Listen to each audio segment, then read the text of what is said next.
Welcome to Context. I'm Bakhtiar Sanov, and today we turn to a major development in the ongoing Russia-Ukraine war. U.S. President Donald Trump has announced that he's significantly reducing the deadline he gave to Russian President Vladimir Putin to agree to a peace deal with Ukraine from 50 days to just 10 to 12 days. There is no reason in waiting, Trump said, emphasizing his frustration over the lack of visible progress in negotiations. His statement raises pressing questions about the feasibility of a peace deal, the conditions Ukraine might face, and the potential implications for U.S. foreign policy and NATO allies. To discuss this critical development, I'm joined by Maria Dmitriev-Kapenyak, president of the Ukrainian Congress Committee, Illinois Division, who joins us from Chicago, USA. Maria, thank you for making time to join us on the program. Thank you for having me. Maria, let's first talk about President Donald Trump's deadline. How do you interpret Trump's decision to shorten the deadline for Putin from 50 days to just 10 to 12 days? It is a very welcome news, welcomed by Ukrainian community, by Ukrainian diaspora, by all the allies and proponents of Ukraine, because there's no progress that is going to be gained by waiting. Putin has had so much time to finish this war that he started. He didn't even have to start it, if we think about it. But yes, from the very beginning of the full-scale invasion, leaders of the world tried to talk sense into Putin, and yet the war is still going on, and Putin is still trying to be on the offensive using his allies. So it only takes one person to stop this war, and it only takes Putin, really, his decision. So by prolonging this war, by giving more time for them to think, for them to unite, for them to work on a new military technology, and by them, I mean Russia and the proxies, the North Korea, specifically Iran and China, that are all working on this conflict and this war together. So why would US and Western allies grant them more time to unite and to undermine global security? So this is very welcome news. And of course, there's always cautious optimism, but we are very hopeful that this is really a beginning of the end. Maria, but what kind of message does this send to Ukraine, especially regarding U.S. commitment to its sovereignty and security? Like I mentioned, it is a welcome news. Ukraine has been relying heavily on the United States as a key partner. Of course, Ukraine is very welcoming all the support from all the allies, Europeans especially, but it sends a message of hope to Ukrainian people and, of course, to military personnel. We know that aid, including military aid, could be delivered very quickly should there be a political will. For example, we know that there was a recent transfer of Patriot air defense missiles that just took a few days to be transferred from Europe to Ukraine. And in the past, it would take 2 to 3 months. So there's better cooperation, stronger cooperation, faster cooperation is very welcome, and I'm sure it's threatening to Putin. But yes, Ukrainians want to end this war more than anyone else on earth. So in your view, is it realistic to expect any form of credible peace agreement within such a short time frame? Probably not.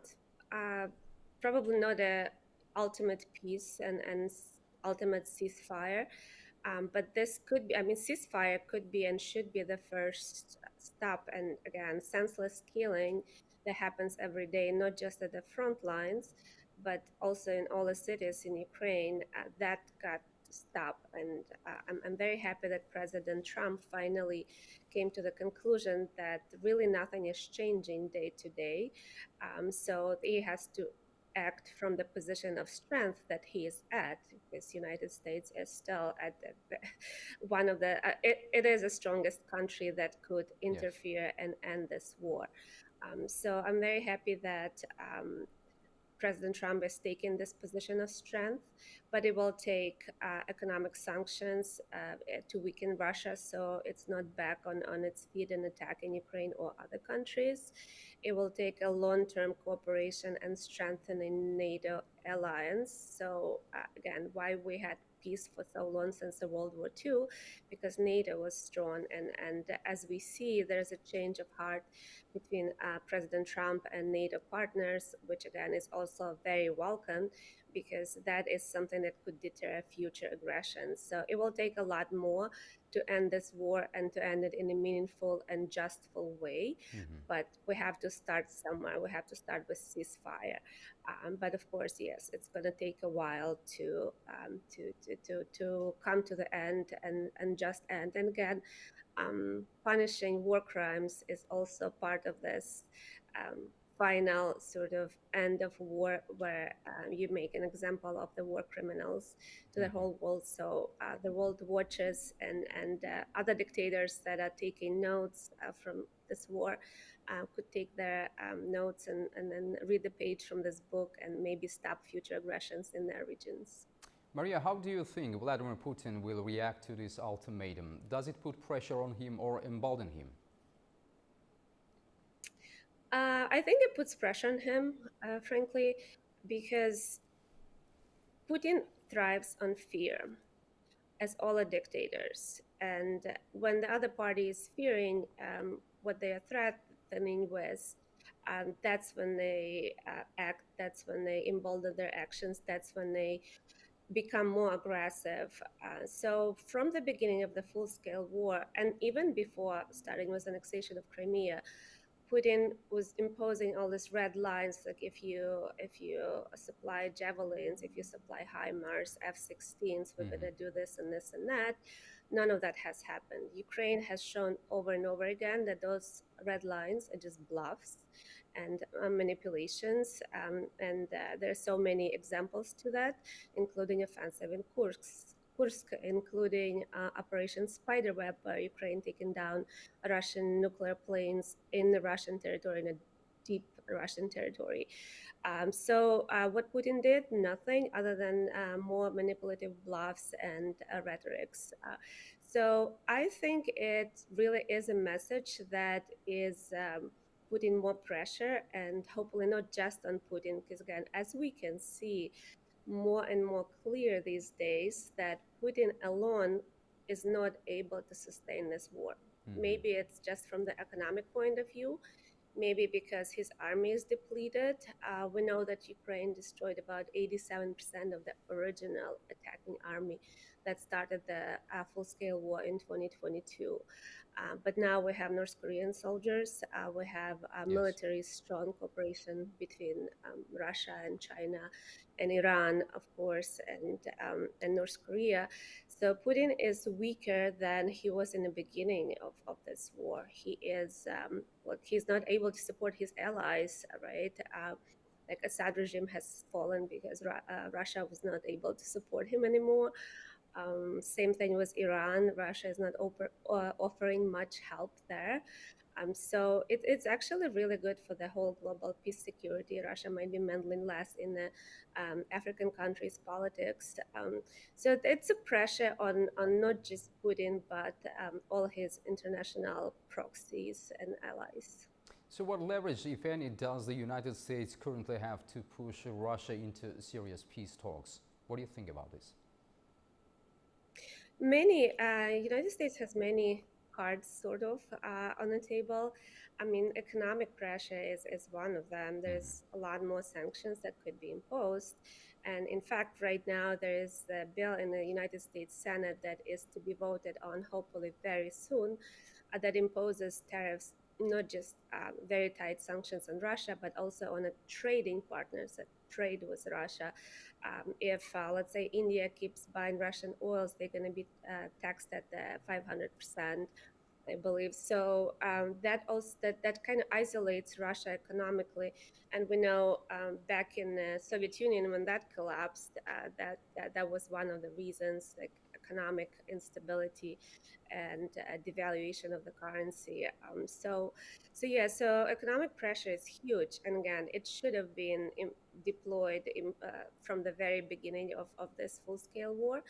but also militarily. United Hmm. States has a superior technology, and again, if economic measures don't work, I remember President Trump at the campaign trail said, if Putin does not come to negotiating table, I will give Ukraine everything Ukraine needs to win this war. And back Hmm. then, my question was to President Biden, like, why don't you give Ukraine everything Ukraine needs to win this war? Because it is available.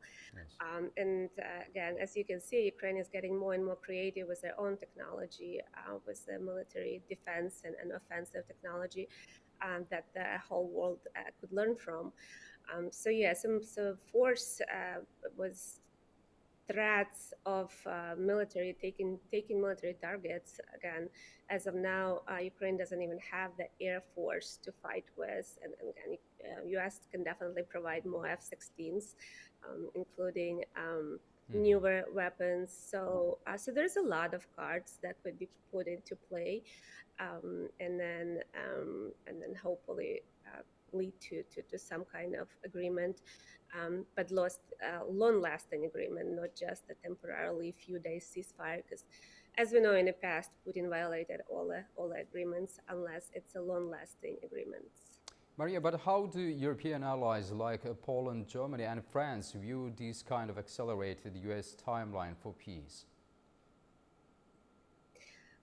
In my opinion, they are welcoming it. I think they were the ones working on it as hard as pro-Ukraine supporters here in the United States.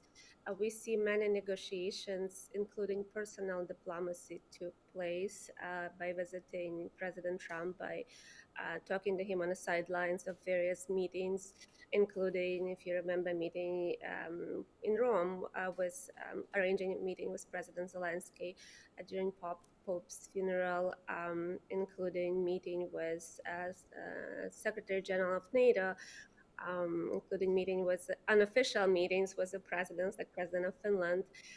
So I think a lot of personal diplomacy and a lot of kind of um, Hmm. negotiations on also becoming stronger partners, trying to bring President Trump to the table to be allies. As we see this trend for being isolationist from the NATO countries, from the Western countries in Europe, is a little weaker compared to what it was in the very beginning of President Trump's presidency. So this is very welcomed by both European and American public, especially those that support Ukraine. Hmm. As we know, a lot of it was also a result of Russian propaganda that promotes isolationism throughout the world. So yes, European and U.S. Allies are very strong on finishing this war and quickly, and I see it as being very welcome news, because again, it's very tight there in Europe. The borders are being violated, Polish borders specifically. When Russia is attacking Western Ukraine, often missiles fly through the Polish territory. So I can't imagine that Poland and Polish government would not want to end this war in 5 days, not even 10 days. Hmm. Maria, if Putin refuses to engage in peace talks within 10 to 12 days, what do you think Trump's next move might be? I'm really hoping that really next move would be voting on the sanctions bill and implementing it ASAP, signing it and making it a law of the land. And again, it's a long-standing bill. It's not just for 1 month. It's not just temporarily ceasefire. Hmm. This imposes long-lasting tariffs. So this is going to be a big implication for Russia. Also, it's a good signal that United States is standing with key European allies Allies, yes. to support the end of this war and to partner with West rather than being neutral or supporting Russia somehow in this war. So that, I would guess, would be number one, the vote in Senate, which again, right now, 85 senators, 85 out of the 100 support this. So even if President Trump, hypothetically speaking, decided not to sign it and veto this bill, this veto-proof majority And so that also relays the support of the United States people, that the American people, because those senators are representing American people ultimately, for dealing with Russia, and dealing with Russia in a tough way, not just appeasing them. And then give Ukraine everything Ukraine needs to win, really, which again, military support and air defense, which we know is being already delivered to Ukraine in greater numbers, which is very, very needed, because again, innocent civilians are being targeted in mass numbers every day, every night. There are sirens across Ukraine, and many innocent lives are taken away for really just prolonging it day by day. So those two, and then of course more negotiations and tougher sanctions on proxies like North Korea, and hopefully China and Iran. Yeah, so that's what I'm hoping to come after those 10 days. But Maria, in your view, how might this deadline affect the broader geopolitical landscape? In terms of instability Yes, in the world, or if you could, in terms of I think stability. it's actually welcomed news, because I don't see how else this could escalate other than what it is currently. Again, Putin's threat of the supposedly nuclear offensive, nuclear war, should they be kind of put into the corner, of just manipulations and empty rhetorics. And as President Trump just demonstrated, they could bomb nuclear sites like that did happen in Iran, should US be willing to. So that is also a very strong sort of card, very strong message that US could stop the nuclear war before Putin even thinks to start it. So I don't see how I only see positives that could come out of this. Ending any war is a positive for the world. So I'm not seeing any potential downsides to strengthening U.S. defenses and offenses, and weakening Russia with tough economic sanctions. Maria, finally, what message would you like to send to the White House regarding this 10 to 12-day ultimatum? Oh, just vote on the sanctions bill and then give Ukraine everything Ukraine needs to win. Maria Dmitriev And of Kapeniak, course, justice for victims and punishing war criminals. Maria Thank Dmitriev you. Kapeniak, thank you for joining us and sharing your insights on these developments. Thank you very much. Thank you for having me. Thank you.